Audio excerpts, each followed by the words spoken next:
It began the way many neighborhood dramas do. Not with a confrontation at the door, not with angry voices across the fence, but with a quiet, simple letter slipped into my mailbox. It was the middle of summer, the kind of morning where the air is already heavy with heat and the lake outside my window glistens like glass. I walked out to the mailbox expecting nothing more than a stack of grocery ads and maybe a utility bill. Instead, I pulled out an envelope with the HOA's stamp across the front. That wasn't unusual. Every few weeks, they sent newsletters about lawn care, trash pickup rules, or reminders about community barbecues. Most of it was filler, the kind of thing you skim through and toss away. But when I tore it open and unfolded the single sheet of paper inside, my stomach turned.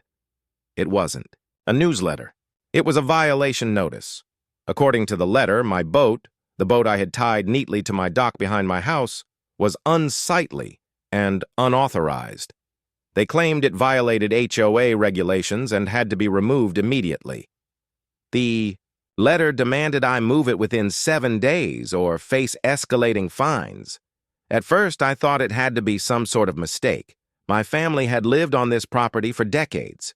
My grandfather built the first dock. My father kept it maintained, and I inherited both the land and the rights that came with it. That dock wasn't public property. It was ours. And the boat? It wasn't some rotting wreck or rusted junk. It was a clean, well-kept fishing boat that I used almost every weekend. Still, I crumpled the letter and tossed it on the counter, brushing it off as some clerical error. Surely the HOA board had gotten me mixed up with someone else. After all, most of the complaints they sent around the neighborhood were about uncut grass, trash cans left out overnight, or paint colors outside of their approved palette. Never had I heard of them going after a boat tied to private property, but just a few days later, another letter arrived. This one wasn't a polite warning. It was stamped in red ink. Final notice. The wording was sharper, the tone more hostile. It accused me of willfully ignoring community guidelines, claimed I was blocking shared lake access, and threatened legal action if I didn't remove the boat immediately. They even listed the fines, $100 per day, beginning at the key. End of the 7-day period. Now I wasn't confused anymore. I was angry. Not only was the claim false, my dock wasn't part of shared lake access at all, but the audacity of the HOA trying to strong-arm me on my own property was infuriating. My grandfather didn't just buy the house when he settled here. He bought the land, the shoreline, and everything extending into the water. For 40 years, my family had kept boats there, and never once had anyone dared to question it. Until now. But the letters didn't stop. Week after week, more envelopes showed up. Some contained threats of higher fines, others contained vague references to further enforcement. The language grew nastier with each notice, as if they believed intimidation would wear me down. That wasn't going to happen. I ignored their letters, but inside, my frustration was building. It wasn't just about the boat anymore. It was about principle. It was about my property, my rights, and the arrogance of a board that thought they had authority where they didn't. Then came the day when I saw their true intent. One Saturday morning. As I walked down to the dock to untie the boat for a quick trip out on the lake, I noticed a group of HOA board members standing at the far end of the street. They weren't talking to me, but they were pointing at the dock, shaking their heads, taking photos. It was as if they were building a case against me. That's when it clicked. This wasn't a misunderstanding. This was a power play. The HOA wasn't confused about my boat. They weren't mistaken about shared access. They wanted control over the lake. All of it. And by targeting me, the homeowner with the most direct claim, they thought they could establish that control. They couldn't have been more wrong, because while they saw my boat as just a nuisance to be removed, they didn't realize something much larger was at play. They didn't realize that my grandfather hadn't just purchased the shoreline when he bought this land. He had purchased the rights to the water itself, the lake that the HOA loved to advertise in their glossy brochures, the lake they used to host fishing tournaments, charge lake fees, and build their reputation around? It wasn't theirs. It was mine. The paperwork proving it sat locked in a safe inside my house, deeds, surveys, and water rights documents that traced ownership directly back to my family. For years, I had let the community use the lake freely. I didn't mind, as long as they respected it, as long as they left me alone. But with every threatening letter, every fine, every attempt at intimidation, they were pushing me closer to revealing the truth. The HOA believed they had power over me. What they didn't know was that their entire authority, their entire claim over the lake, was built on a lie. And very soon, they were about to learn just how badly they had underestimated me. As the HOA's letters kept piling up on my counter, I realized something important. They weren't just bluffing anymore. They believed they had the authority to tell me what I could and couldn't do with my own property. They believed their rules carried more weight than the land deed my family had held for nearly half a century. That realization changed everything. At first, I had planned to ignore them, maybe call a lawyer if things went too far. But the more I thought about it, the more I realized this wasn't just a nuisance. This was a direct challenge. If I let them push me around now, it wouldn't stop with the boat. Next, it would be the dock itself. After that, maybe they'd decide the size of my shed was unsightly or that my fence was 2 inches too high. The HOA was testing me, seeing how far they could push, and if I didn't fight back, they'd assume they owned me. But they didn't. Because here's the truth that none of them knew. My family didn't just own this property, we owned the lake itself. That fact wasn't common knowledge, mostly because I never needed it to be. My grandfather, a shrewd man who understood land and water rights better than most, had bought not only the land surrounding the lake, but the water rights themselves. It was a package deal that most people at the time overlooked or dismissed as unnecessary. But he knew better. He knew that control of water was control of power. When he passed the property down to my father, he made sure those documents were stored safely, reviewed by lawyers, and reinforced in county records. And when my father passed them to me, I took the same care. For decades, we never needed to flex that authority. The neighbors used the lake respectfully. The occasional fisherman paddled across. Kids swam in the summers. Nobody tried to exploit it. But when the HOA formed years later, things changed. They began advertising the lake as if it were their selling point. Exclusive lake access became their slogan.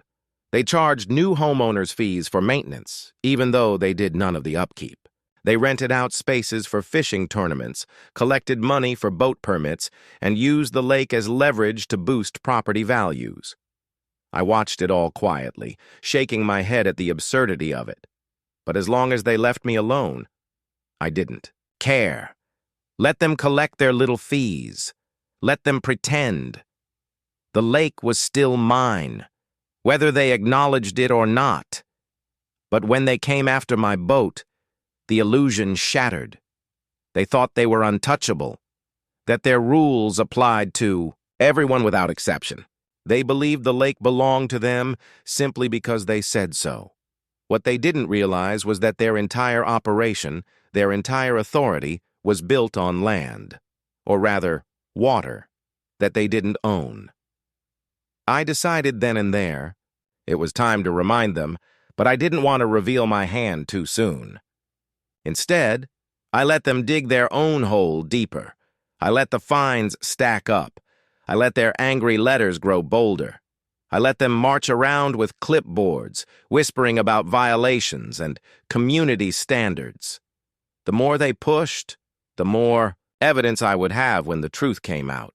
At night, I'd unlock the old family safe and spread the papers across my desk. The deeds, stamped and notarized. The survey maps showing property lines that extended across the entire body of water. The water rights contract, signed decades ago, giving me full authority over access, use, and regulation. Each document was another nail in the HOA's coffin. And yet, I couldn't help but feel a mix of anger and anticipation.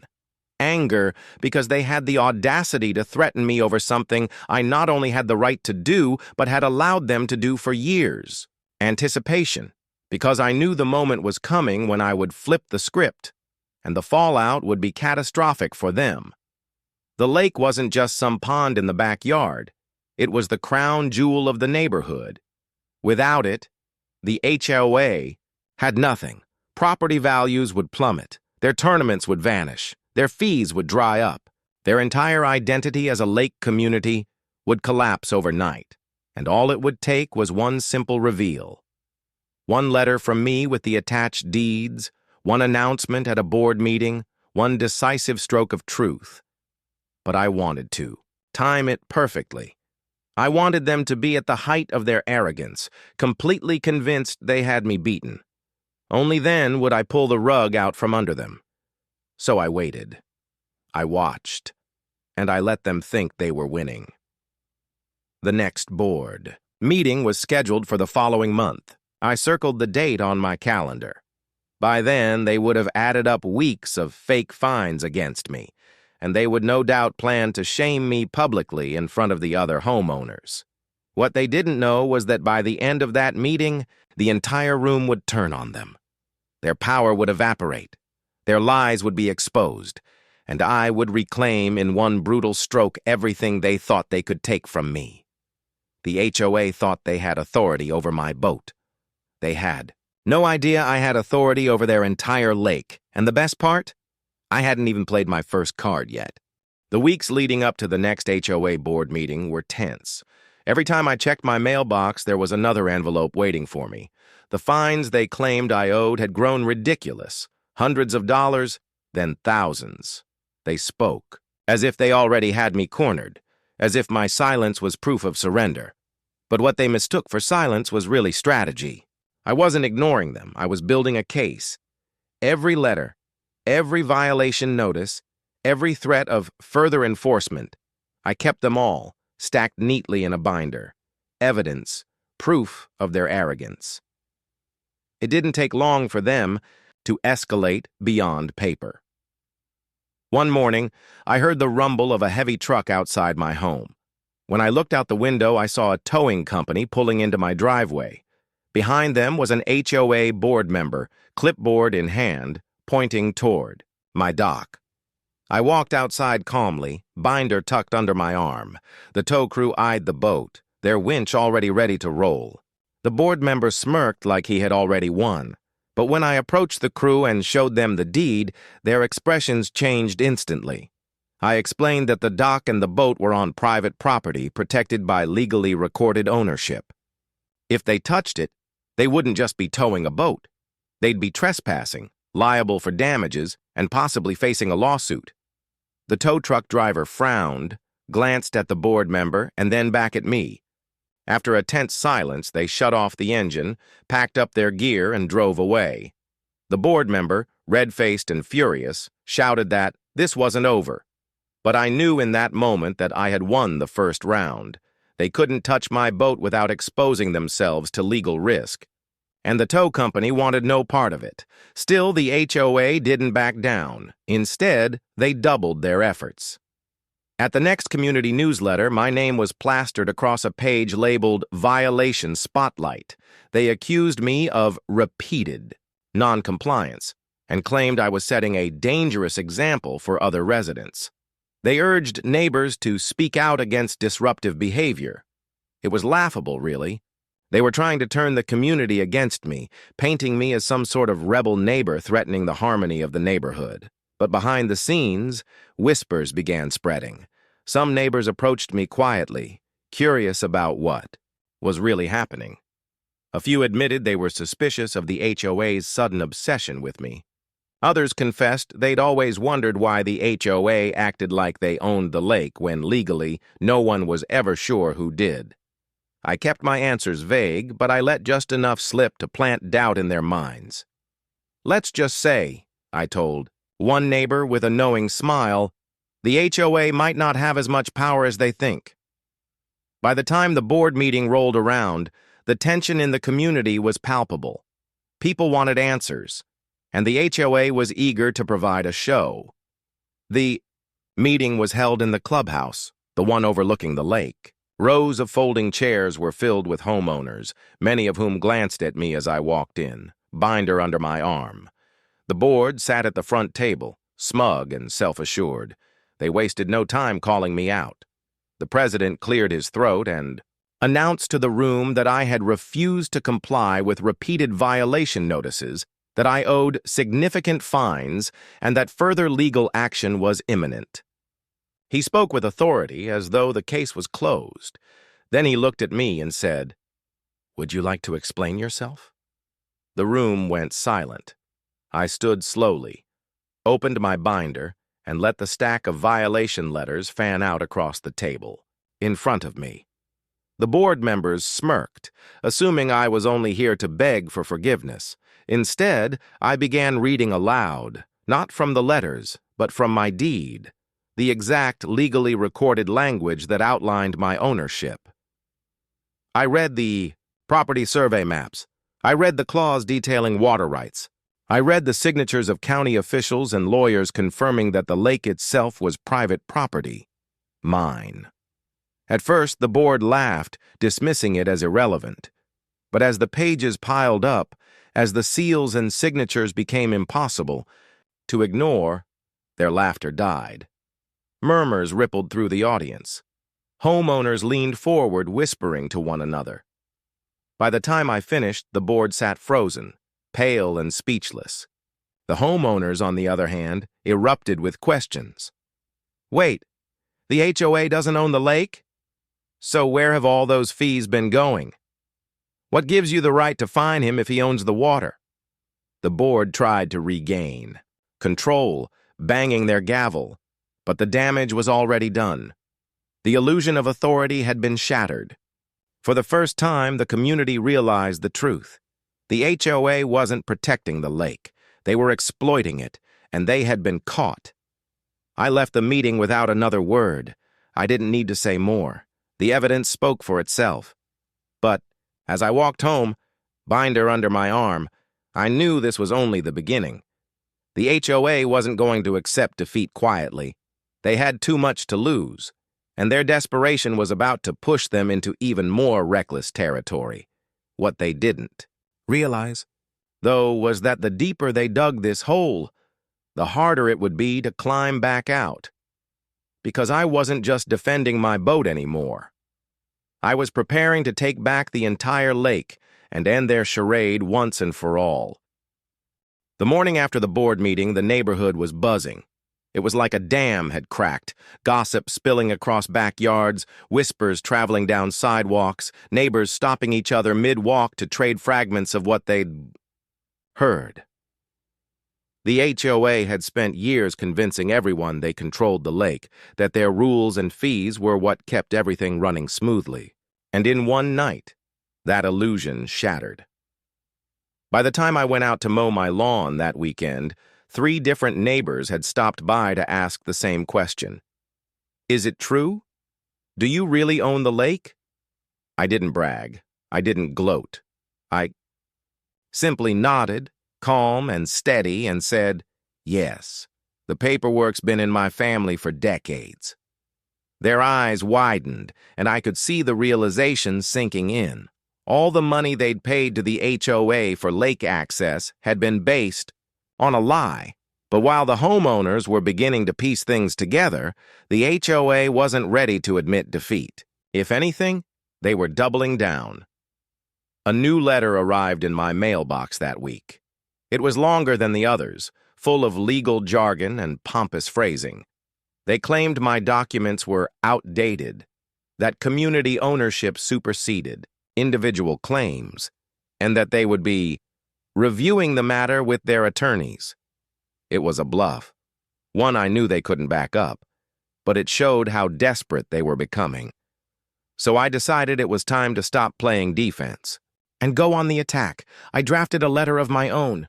It was direct, polite, but absolutely final. In it, I attached copies of the deed, the surveys, and the water rights. I highlighted the sections granting me full authority over access to the lake. Then I stated in no uncertain terms that effective, immediately, all community use of the lake was suspended until further notice. No more tournaments, no more boat rentals, no more HOA lake fees. The only people permitted to use the water would be myself, and those I personally granted permission. I printed copies of the letter, sealed them in envelopes, and hand-delivered them to every board member's house. By the time the weekend was over, every single one of them had the truth sitting on their kitchen table. The backlash was immediate. First came the angry phone calls.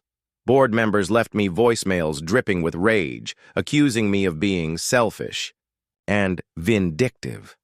They insisted the lake belonged to the community and that I was destroying property values. Then came the emergency meeting notices. They called the homeowners together, desperate to spin the story. I didn't attend, I didn't need to. By then, enough of my neighbors had seen the documents with their own eyes to know the HOA was scrambling. But the most satisfying moment came the following week, when I walked past the clubhouse and saw the sign taped to the door. Fishing tournament canceled until further notice. For years, the HOA had profited off that event, charging entry fees, renting spaces, boasting about how the tournament funded lake maintenance. But now, without my permission, the lake wasn't theirs to use. The clubhouse parking lot, once packed with trucks and trailers on weekends, sat empty. One by one, their other events collapsed. Weddings scheduled on the shoreline were abruptly relocated. Kayak rentals disappeared overnight. Even the lakefront property fee they charged homeowners had to be suspended because people were now demanding refunds. The HOA's empire wasn't just cracking, it was crumbling. And the best part? All I had done was tell the truth. Of course, the board didn't give up without a fight. They tried to paint me as the villain, the neighbor who had taken away the community's greatest asset. Flyers appeared on doorsteps, accusing me of hoarding the lake, of punishing innocent families. They called me greedy, petty, unneighborly, but it didn't stick. People weren't stupid. They remembered the years of fines, the endless nitpicking, the arrogance of a board that treated everyone like children. And now, those same people realized the HOA had been charging them money for something it didn't even own. The anger that once pointed at me began to swing back toward the board. Homeowners started demanding answers. Where did our fees go? Why didn't you tell us you never owned the lake? What else have you been lying about? The HOA tried to hold the line, but it was like plugging holes in a sinking ship. Every defense they made only raised more questions, and every time they attacked me, I reminded people of the simple truth. I hadn't taken anything away. I had merely stopped the HOA from exploiting what wasn't theirs. By the end of that month, I had rebuilt my position in the neighborhood completely. No longer was I the problem neighbor with the boat. I was the man who had exposed the HOA's biggest lie. Some neighbors even began thanking me quietly, saying they'd always suspected something was off but never had the courage to push back. The board, meanwhile, was unraveling. 2 members resigned under pressure, unwilling to deal with the backlash. The president tried to hold firm, but his speeches grew weaker, his authority crumbling with every canceled event and every angry homeowner. The reveal had done its job. The truth was out, the lake was mine again, and the HOA's grip on the community was slipping fast. But even as I enjoyed those small victories, I knew this wasn't the end. Desperate people don't just accept defeat. They lash out. They make mistakes. And the HOA, stripped of its power, was about to make the biggest mistake yet. And when they did, I would be ready to finish this fight once and for all. By the time summer hit full stride, the cracks in the HOA were no longer cracks. They were gaping holes. What had once been a smug, controlling board of neighbors dictating every aspect of community life was now a cornered animal, flailing, and snapping to maintain a power it no longer had. The first major sign of collapse came with the budget report. Every homeowner receives one, usually a boring packet filled with numbers and jargon. Most years, people barely glanced at it before tossing it aside. But this year, curiosity ran high. With the lake events canceled and fees suspended, homeowners wanted to know where their money had been going, and the numbers didn't add up. For years, the HOA had been charging thousands in lake maintenance fees. But with the lake legally outside their jurisdiction, no one could explain how that money had been used. There were vague mentions of landscaping contracts and administrative expenses, but nothing that justified the huge sums people had been paying. Neighbors started asking harder questions. Heated debates broke out in online community groups. Whispers of mismanagement turned into open accusations of embezzlement. Some residents even talked about hiring their own lawyer to audit the HOA's books. Meanwhile, the board tried desperately to deflect. They blamed me, insisting that if I hadn't interfered, the community would still be enjoying its events. They claimed I was twisting the truth, that my deed was somehow invalid. But the more they talked, the more transparent their desperation became, because I had the one thing they didn't: proof. Whenever someone asked me about the situation, I didn't need to rant or spin. I just pulled out copies of my deed, clean and undeniable. It was all there in black and white, and every time a neighbor saw it, another piece of the HOA's credibility crumbled. Soon, their control over the community slipped away. Homeowners stopped showing up to their events. Volunteers quit. Even the landscapers refused to renew their contracts after not being paid on time. The board, once arrogant and untouchable, was now reduced to begging for compliance. They sent out panicked emails, pleading with residents to stand together against misinformation. They even went door to door, trying to rally support. But each knock was met with suspicion, rolled eyes, or outright refusal. It was poetic justice.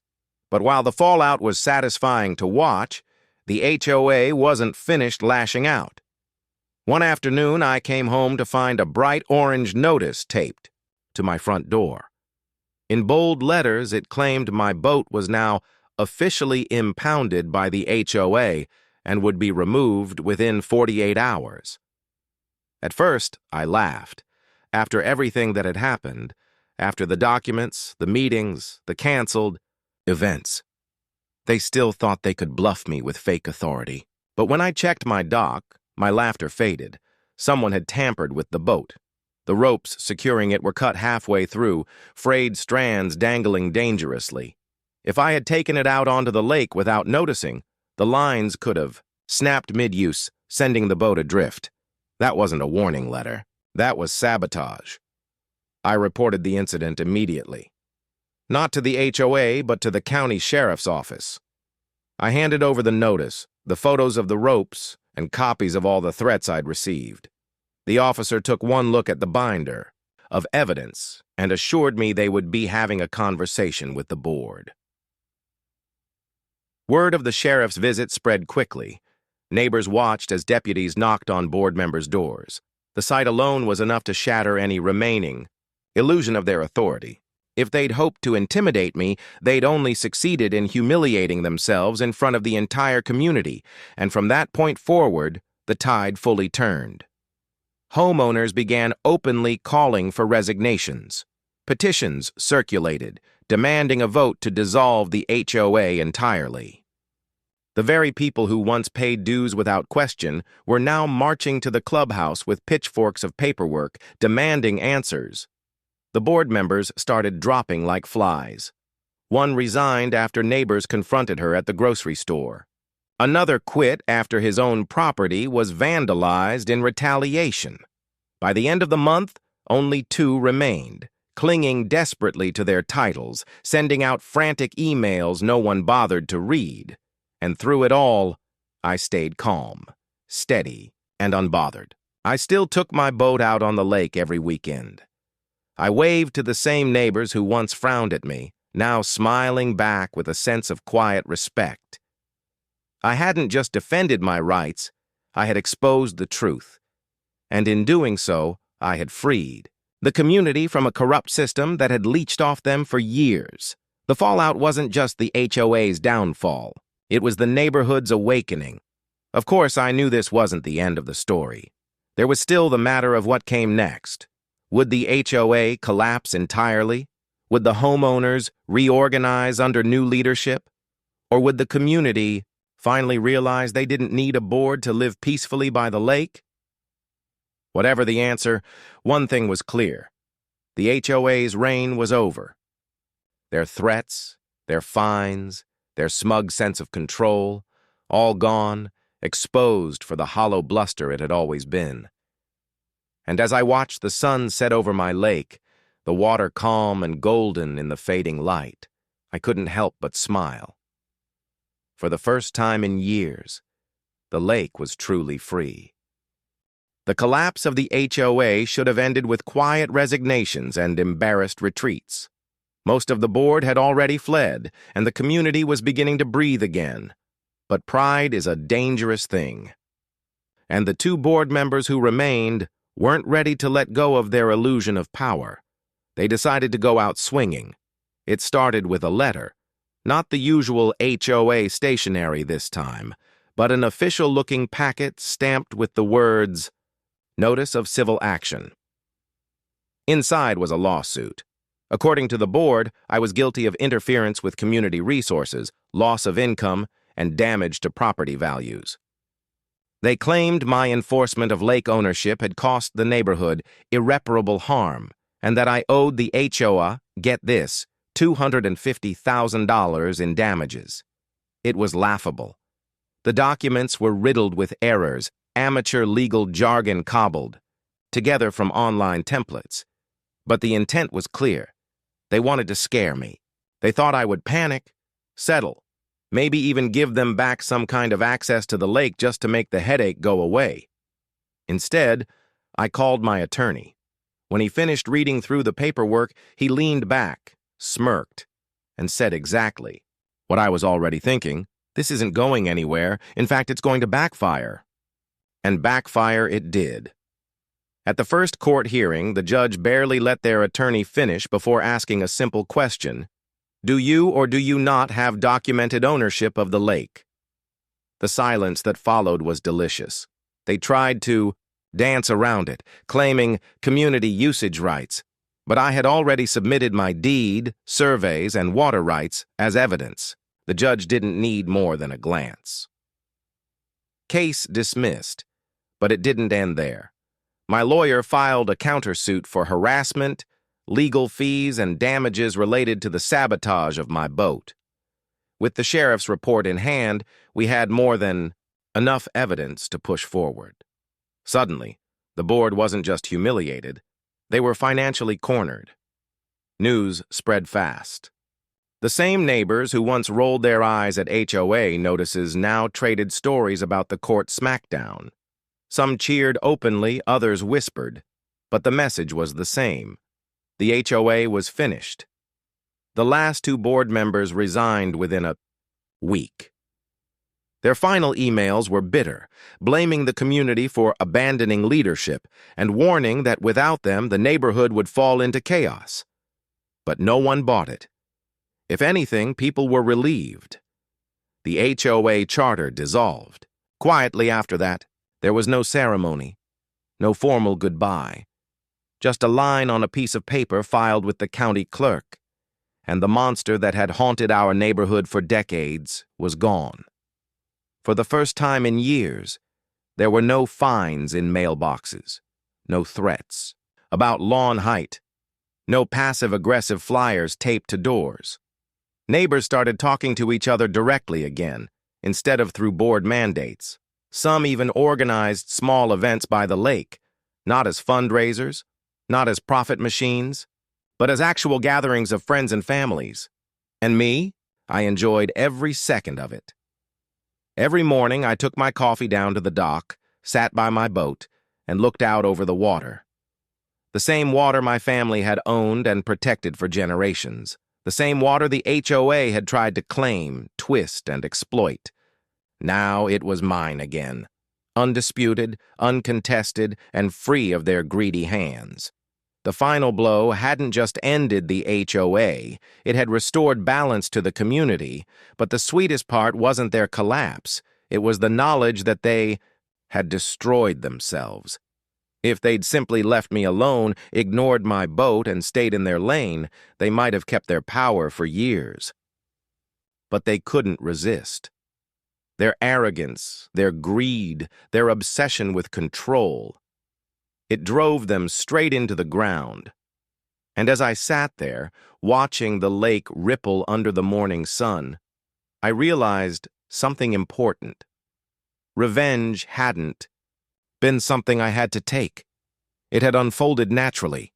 All I had to do was stand my ground, hold on to the truth, and let the HOA's corruption eat itself alive. The final blow wasn't just mine, it was theirs, delivered by their own hand, and in the end, the lake, the neighborhood, and my boat remained exactly where they belonged.